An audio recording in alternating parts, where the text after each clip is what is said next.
Doctor Aarti, what is better? Glasses लगाने better है या कॉन्टैक्ट लेंसेज बेटर है? चश्मे में और चीज़ आई है जिसको हम ब्लू लाइट ग्लासेस कहते हैं, तो वो फ़ायदेमंद कैसे रहती हैं?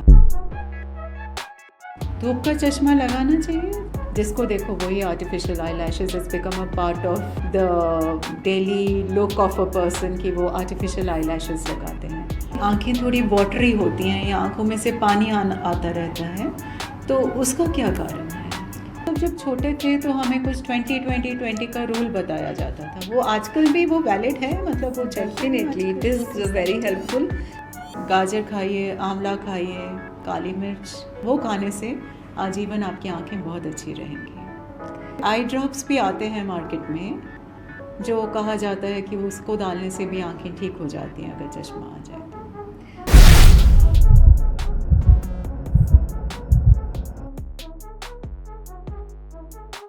लास्ट एपिसोड में हमने डिस्कस किया कि किस तरह एक प्रेग्नेंट मदर को अपनी सेहत का ख्याल रखना है ताकि उसके आने वाले शिशु और उसकी अपनी आंखें स्वस्थ और तंदुरुस्त हों। इसी श्रृंखला को आगे बढ़ाते हुए इस एपिसोड में हम डिस्कस करेंगे कि जैसे जैसे वो शिशु बड़ा हो रहा है, वो एक 4 साल का बच्चा है, 5 साल का बच्चा है, स्कूल जाने लगता है, तो उसको क्या प्रॉब्लम्स फेस करनी पड़ती हैं आइज़ के रिलेशन में। और फिर वो जब और बड़ा हो जाता है, मान लीजिए वो कॉलेज जाता है, तो उसको क्या problems, and then of course teenage, early teenage and late teenage में आइज़ रिलेटेड जो भी प्रॉब्लम्स हैं, वो हमारे साथ डिस्कस करने के लिए हमारे साथ फिर से एक बार स्टूडियो में जुड़ रहे हैं शहर के जाने माने ophthalmologist doctor Aarti Gupta ji. I heartily welcome you, Dr. Aarti Gupta ji, into the studio. Thank you ma'am, thank you. Aarti Gupta ji, आज जब मैं सुबह तैयार हो रही थी and all of a sudden on my mobile मुझे एक वीडियो आया और वो वीडियो देख के मेरी आंखों में आंसू आ गए, बिकॉज़ वो वीडियो कुछ हमारे व्यूअर्स की तरफ से 2-3 बच्चियों ने मिलके बनाया था। और उस वीडियो में उन्होंने लिखा कि जो हमारे पॉडकास्ट में हम जैसे डेंटल हेल्थ के ऊपर बात कर रहे हैं या आई केयर के ऊपर बात कर रहे हैं, तो उन्होंने कहा कि वो डेंटल हेल्थ की पॉडकास्ट से वो खुद, उनको जो प्रॉब्लम थी वो लेके एक डेंटिस्ट के पास गए और जल्द ही एट द राइट टाइम उनका क्योर हो गया and they were very thankful. वो देख के मुझे इतनी ज़्यादा खुशी हुई कि मैं आपको बता नहीं सकती। पर अब जब मैं आके स्टूडियो की इस चेयर पे बैठ रही थी तो थोड़ा थोड़ा मेरा दिल बैठना शुरू हो गया। फॉर द सिंपल रीज़न मुझे लगा कि ये पॉडकास्ट तो बहुत सारे लोगों के पास, इसकी तो बहुत वाइड अप्रोच है, तो हम जो कुछ यहाँ से बोलते हैं वो हमें बहुत ध्यान से बोलना पड़ेगा, बिकॉज़ इससे तो बहुत ज़्यादा लोगों की हेल्थ एंड अदर कंसर्न्स जुड़ी हुई हैं। सो it is both very heartening also, but at the same time it is also a job of great responsibility. So inspiring of course, and मैं यही रिक्वेस्ट करूँगी अपने सारे दर्शकों को, अपने सारे व्यूअर्स को, कि आप हमारे पॉडकास्ट के साथ जब भी जुड़ते हैं तो आप हमें प्लीज़ फीडबैक देते रहा कीजिए, सो दैट हम आपको और बेटर एंड और वो वाली इन्फॉर्मेशन ला के दे सकें जो आप चाहते हैं। So on to the podcast without any further delay.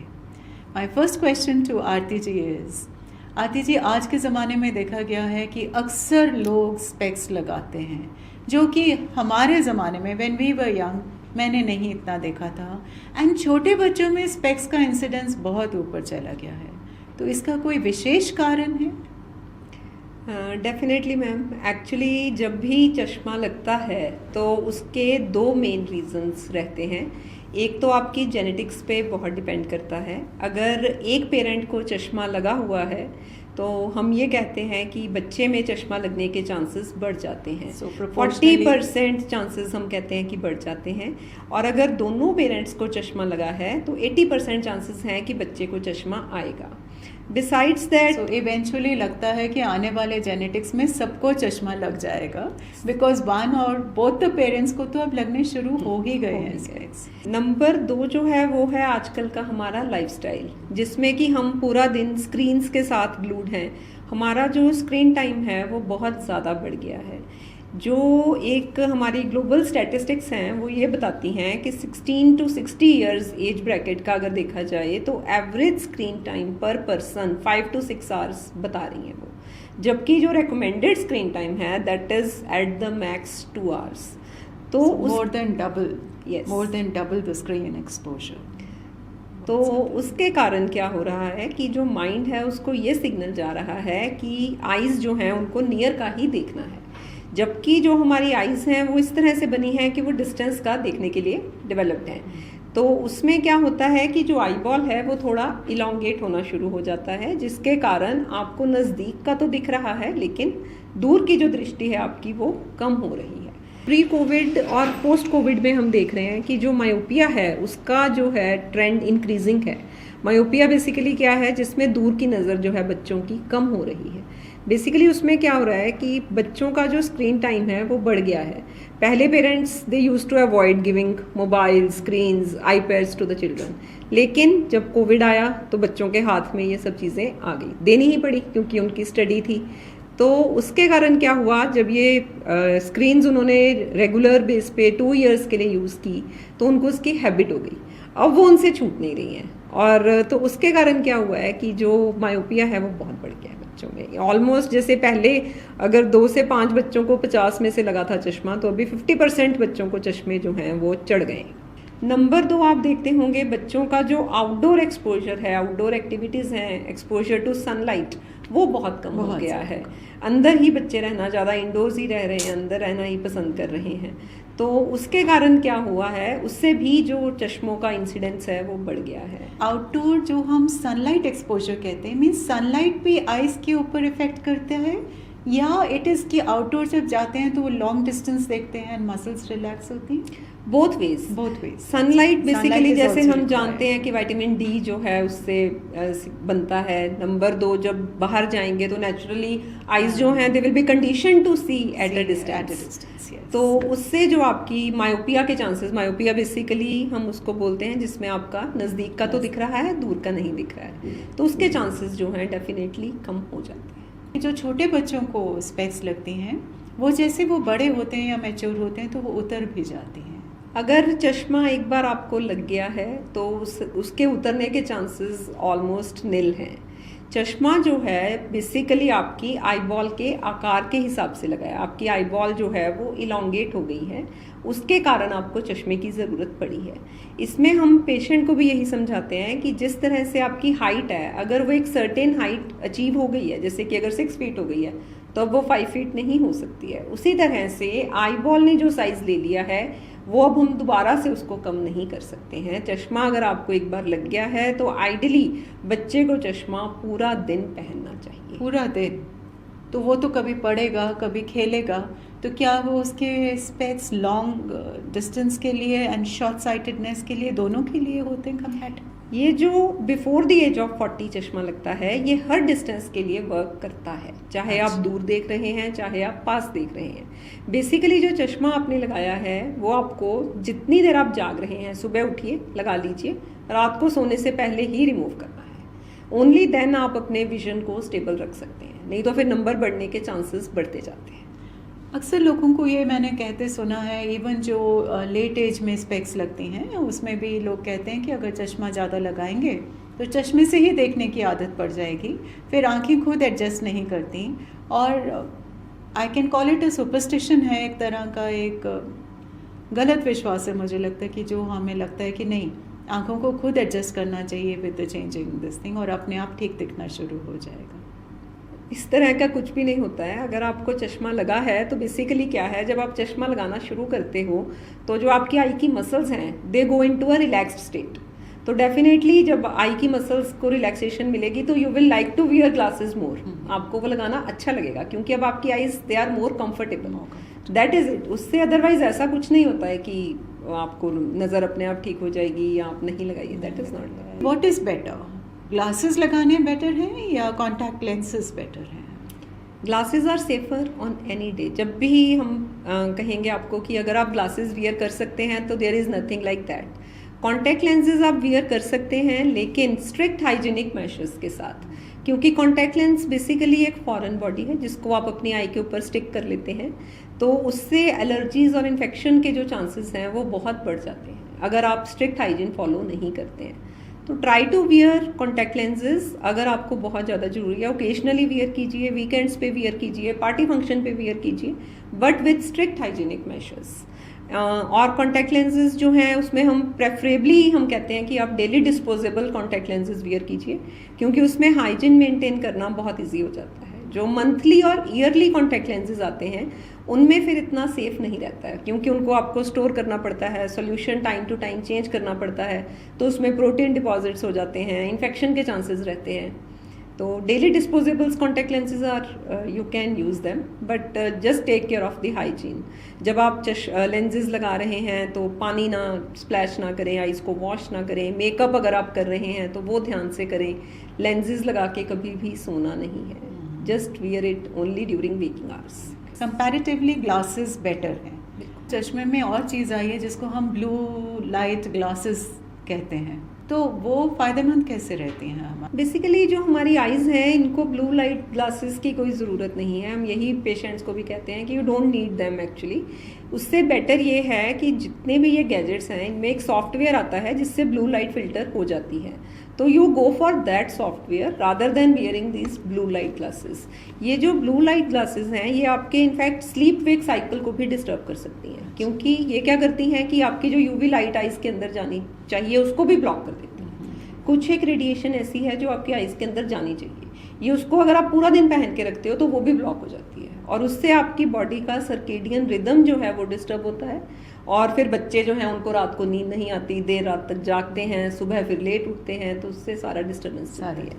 धूप का चश्मा लगाना चाहिए? Shades have to be used और they are not required? Shades आपको जरूर यूज़ करने चाहिए। Sunglasses they are very helpful. Sunglasses क्या करते हैं, 90% ऑफ द लाइट को ब्लॉक कर देते हैं, तो ओनली 10% जो विजिबल लाइट है वो आपकी आइज के अंदर एंटर करती है। उससे आप डेफिनेटली मोर कंफर्टेबल फील करते हैं। और जब वो सनलाइट की जो हार्मफुल रेडिएशन है, जो यूवी लाइट एब्जॉर्ब करने वाली सनग्लासेस हैं, जब वो एंटर नहीं करती है तो आप एज रिलेटेड प्रॉब्लम्स जैसे कि कैटरैक्ट, मैकुलर डीजनरेशन, उन सब से भी अपने आप को बचा सकते हैं। तो दे आर वेरी हेल्पफुल। अगर आप अच्छा एक सनग्लास में इन्वेस्ट करते हो जिसमें यूवी एब्जॉर्प्शन अच्छा है, तो that is definitely going to help you in the long run. अगर किसी को स्पेक्स लगी हैं, उसका पावर्ड विजन है और उसको बाहर धूप में जाना है, तो उसको फिर पावर वाले सनग्लासेस यूज कर लेने चाहिए? Yes, you can use them. They are easily available. अगर यूज करना है तो it should be a power. Definitely. It is easily available. You can get it made and you can use it comfortably. Eye makeup बहुत use होता है, girls specially, तो eye makeup safe रहता है? आई मेकअप जो है ultimately कुछ chemicals हैं जो आप अपनी आई के ऊपर अप्लाई कर रहे हैं जस्ट टू ब्यूटिफाई योरसेल्फ।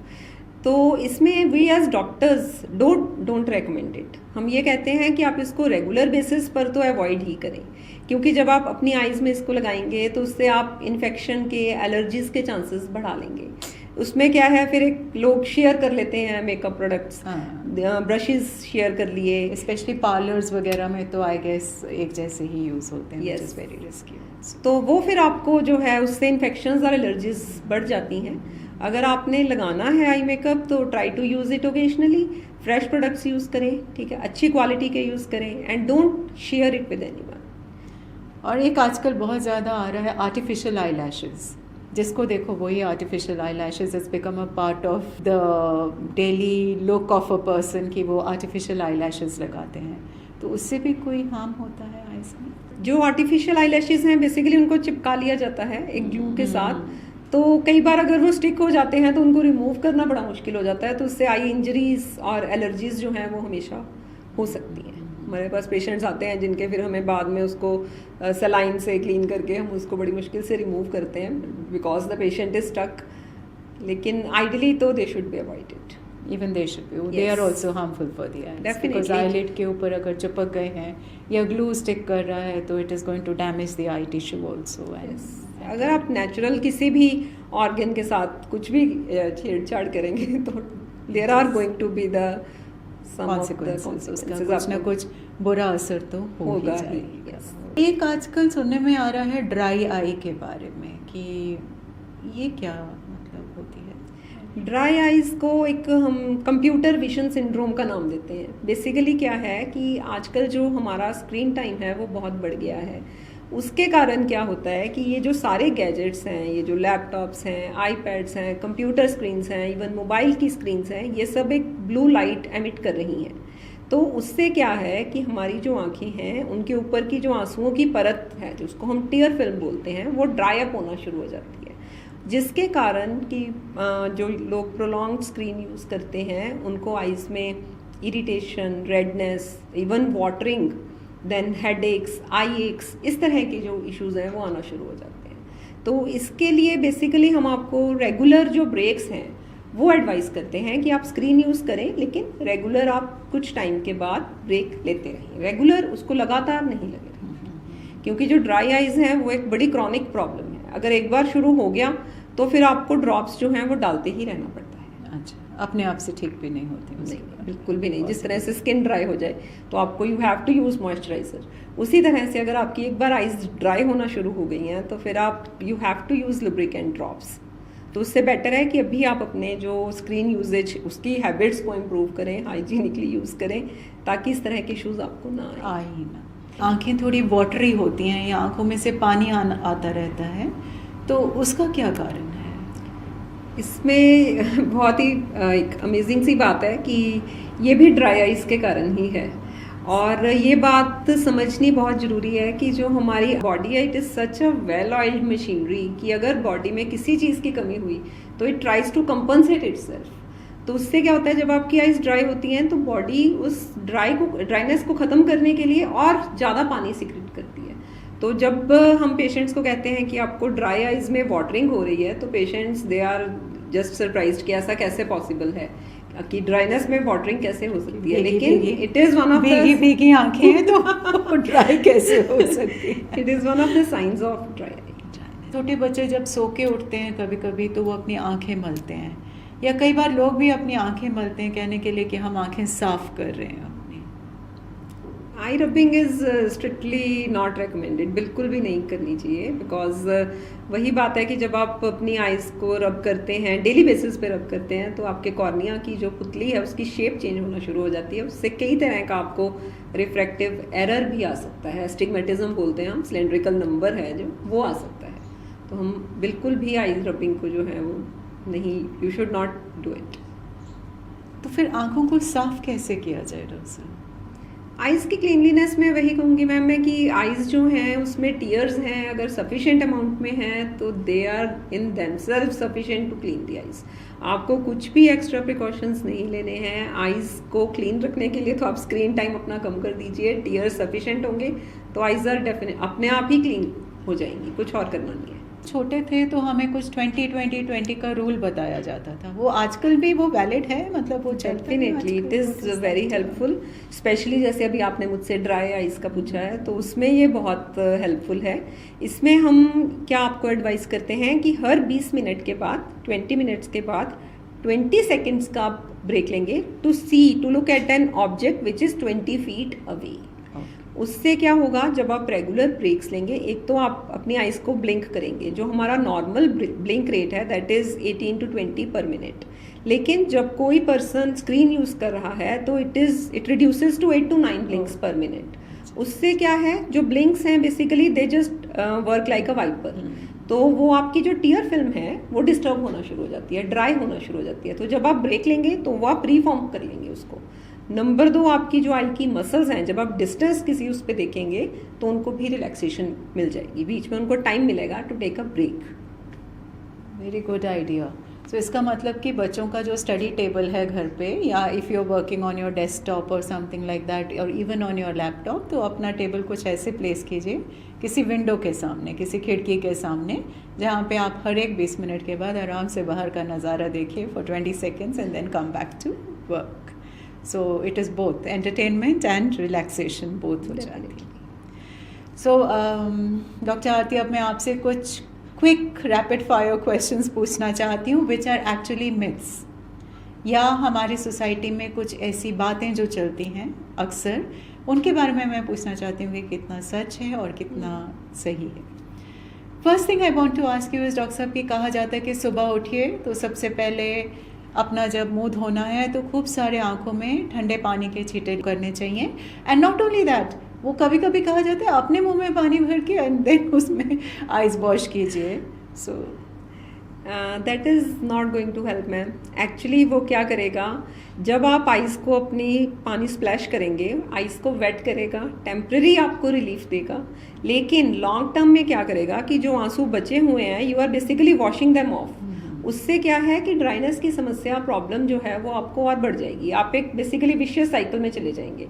फिर आपका क्या मन करेगा कि हर 2 घंटे बाद उठ के मैं आइस में पानी स्प्लैश करूं, उससे जो ड्राइनेस है वो ठीक होने की जगह बढ़ती जाएगी। ये कभी कभी ऐसे होता है कि आंख में कुछ भी चला जाता है, कोई छोटा सा ऑब्जेक्ट या कुछ इरिटेट करता है, कभी कभी कोई थोड़ा, तो भी लोग कहते हैं कि जाओ जाके थोड़ा पानी से आंख धोया, आंख साफ हो जाएगी।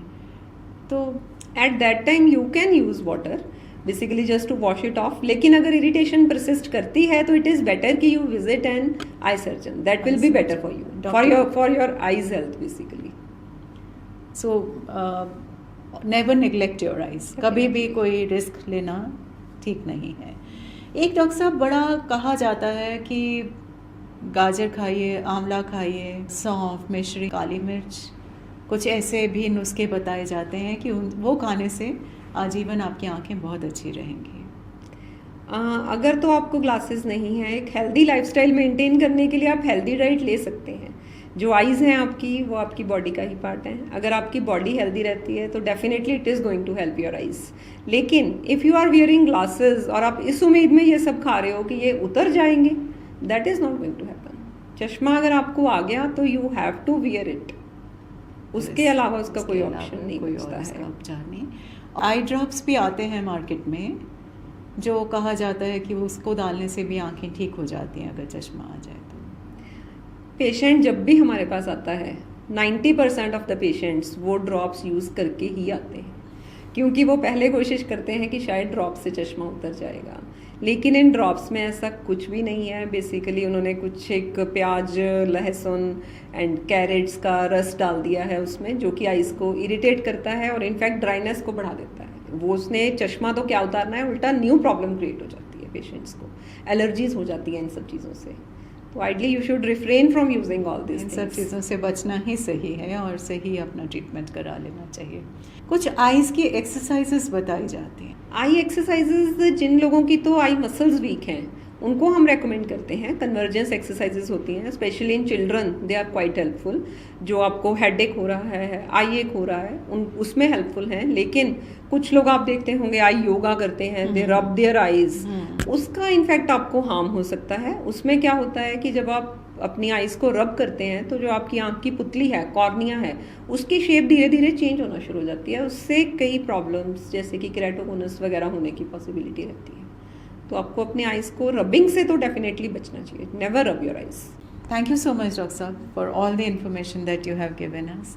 और अभी भी आपसे बहुत कुछ पूछना बाकी है, स्पेशली ये पूछना बाकी है कि ओल्ड एज में आँखों की क्या तकलीफ़ें आती हैं, या अगर चश्मा लग जाए तो उसके लिए सर्जिकल ऑप्शंस हमारे पास क्या हैं।